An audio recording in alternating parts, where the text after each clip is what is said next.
Oh, it's nice to be back here almost after a year. And thank you, Bishop Sanchez, for inviting us over here. And I extend Bishop Sanchez's suggestion that everybody comes and visits us where the river meets the sea. And this is our campus in Kerala. That's our university. And I belong to a human-computer interaction lab at Amrita University at the Amritapuri campus. And I'm going to play a quick video of what technology work that our lab does so that I can save time, and after that I will go through how we actually implement the technologies that we develop. And would somebody play the video, please? Machi Lab is the most creative way of empowering Volume. Of all of the projects which the UN funds around the world. This is the one dearest to our heart. It's the one we're most proud of, and it's the one that we intend to take to the rest of the world so that they can learn from what you have achieved.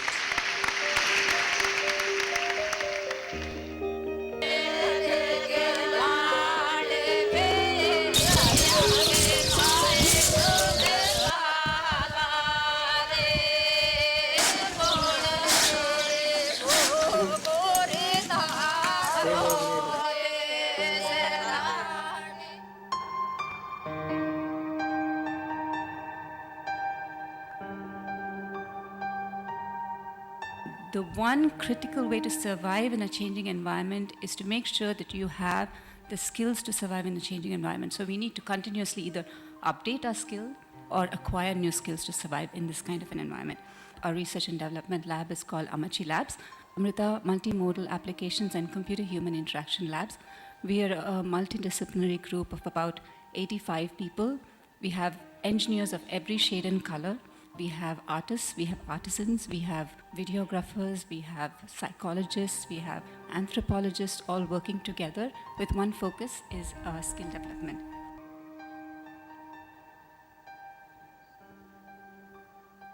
In vocational skill, there's a huge component that is what you have to do with your hands, right? So how do you teach them how to do something with their hands but using technology? We built our own first haptic device in India. We call it the APTA, which is the linear haptic device. It can simulate about 18 different tools in the construction trade. And from there, we kind of started making a whole bunch of prototypes.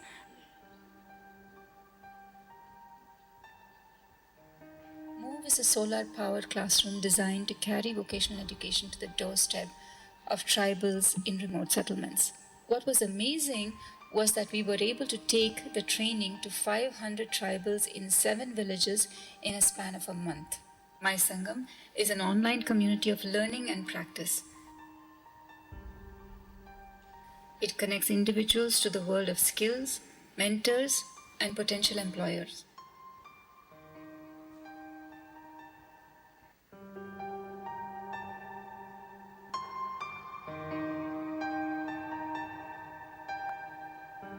We have a lot of things that we are really proud of.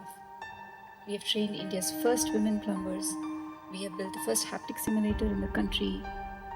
We have had women from tribal areas start their own Kickstarter campaigns to fund their businesses.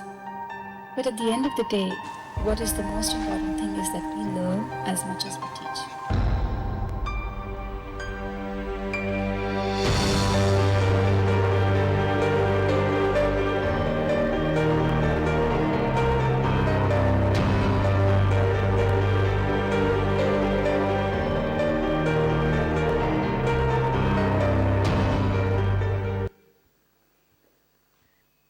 That's a quick overview of the technology that we work on in our lab. And I won't have time to go through all the case studies, which involves different kinds of things: sanitation, computational thinking, which was a question a gentleman had asked earlier, but using tangible interfaces and then taking it onto the computers, also integrating vocational training into the school system.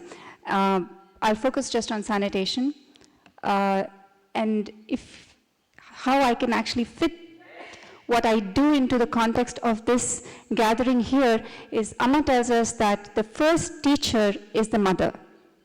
So here it becomes very relevant. we train women. So women empowerment and women training, there is your teacher solution. You train the women, you train the first teachers a child ever encounters. And the project that I'm currently working with women, it is the biggest project that I'm working with women, is actually in the field of sanitation. Why sanitation? I think most people know it has a very direct link to education, especially for children and girl children. And I can keep the focus to that. I'm sure that you can explore the rest of the reasons why sanitation is important. We have a very exhaustive way of how we actually take all the technologies that we develop into the field to teach people. I'll go through all these steps really quickly. We first start with a tremendous needs assessment. So we actually go into the field, into the villages. We work, as my colleague Prema had mentioned, we work in 21 different villages in India right now, and expanding to 101 villages. We do an exhaustive needs assessment, and then we followed by outreach programs, then induct people into vocational training, and then train them. And this particular slideshow is based on sanitation, so you will see everything relevant to sanitation here.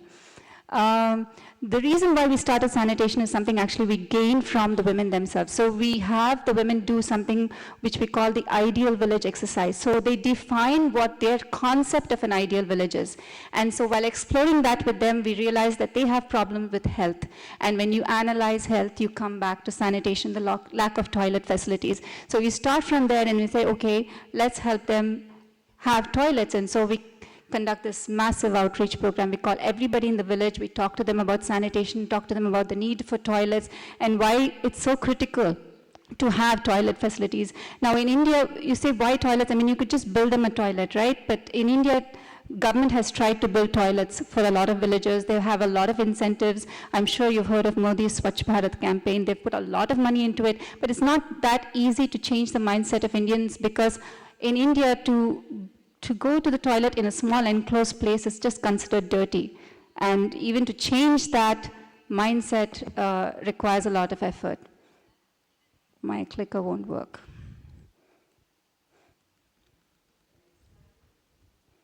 I'm trying, it won't move. Excuse me, can you change the slide, please? Oh, okay.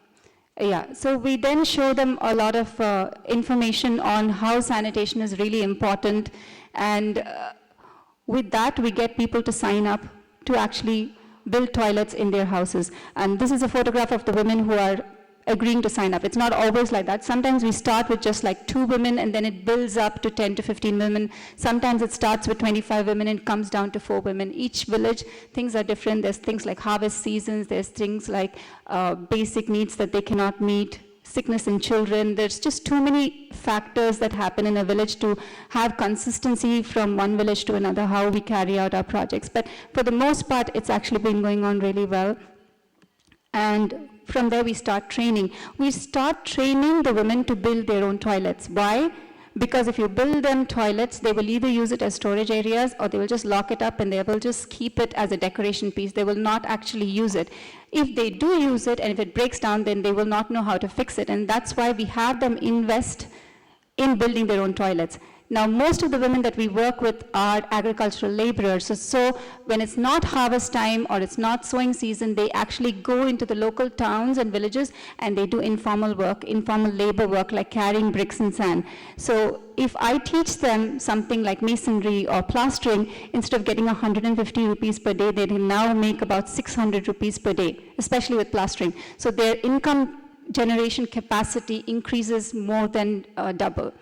And the other thing is that we always make sure that along with our vocational training, we do what is called life enrichment education. And this is the value-based education that we're talking about. So how do we do training? We actually use the technology that we built. We create video lectures. Of course, it has a lot of interactive games and assessments. We put it all into tablets. Now, the tablets are not necessarily connected to the internet, but it has all the course material on it. We take the course material to the women, and they study the basics, learning from the computer. If we have to use haptic simulators, we use it, but we don't use it, we don't have to. From there, they translate whatever they have learned into the real-life training. It's a very blended learning approach. We also have a mason on site, and they train. And the thing is, this part of it is that every woman who signs up for training ends up building a toilet in her own house. So at the end of the training, she has her own toilet, and once she has learned how to build her toilet, she actually gets paid for every toilet that she builds after. So the implementation actually becomes a toilet construction in her own house. As a part of the life enrichment education, which I did not cover during the training, we teach women about socio-democratic values. We help them identify problems that are there actually as a continuation of the ideal village exercises. What is it that they want to change in their society, and help them design solutions for that and implement the solutions. So as a part of their actual vocational training, one, they have a toilet in their house. Two, they are assessed and they're certified, and once they're certified, they can earn the wages either of an assistant or a skilled worker, which is significantly more than what they were receiving before. And this is an implementation of the life enrichment education. In Orissa, they decided that alcoholism was one of the biggest problems that they had, and they had a huge awareness campaign on alcoholism where they pulled in their children, and everybody, the whole village actually kind of got involved and talked to the men about why alcoholism was really hurting them.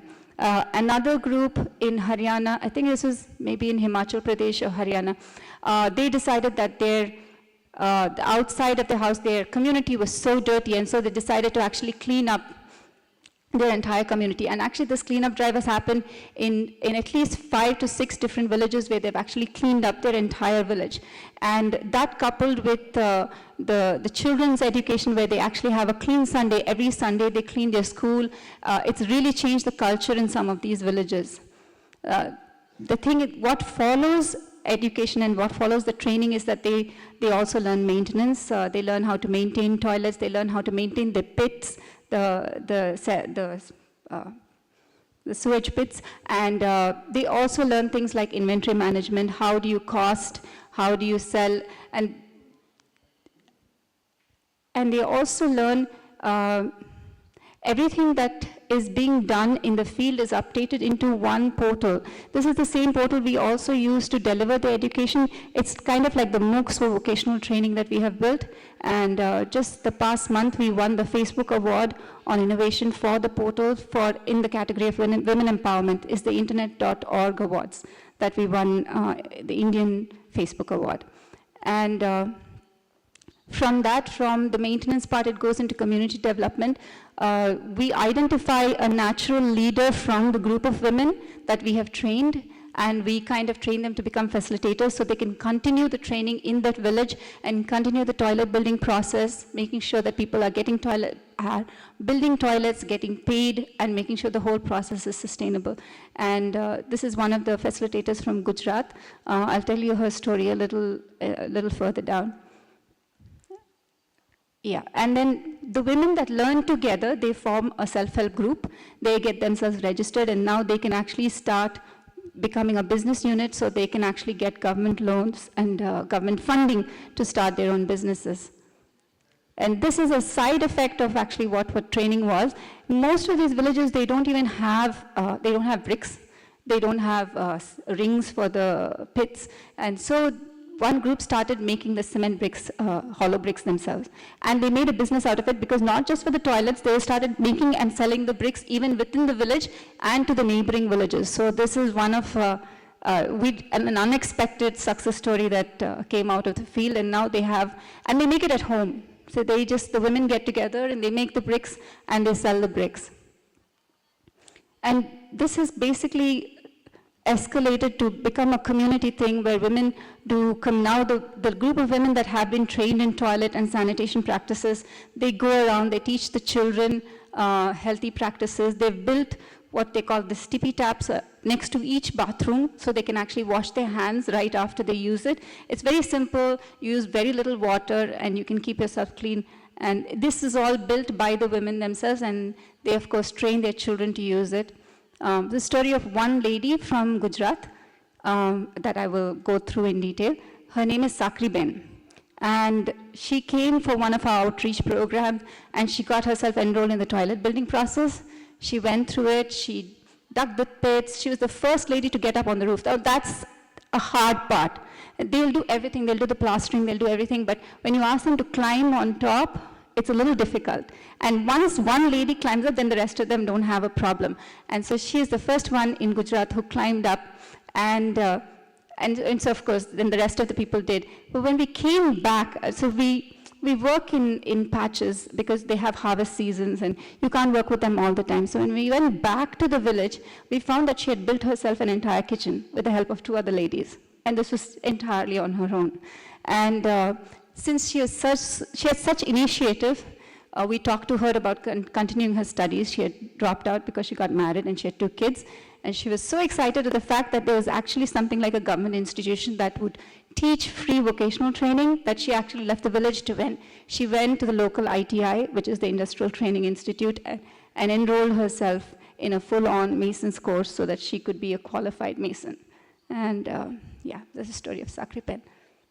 I think, wow, I finished before my time.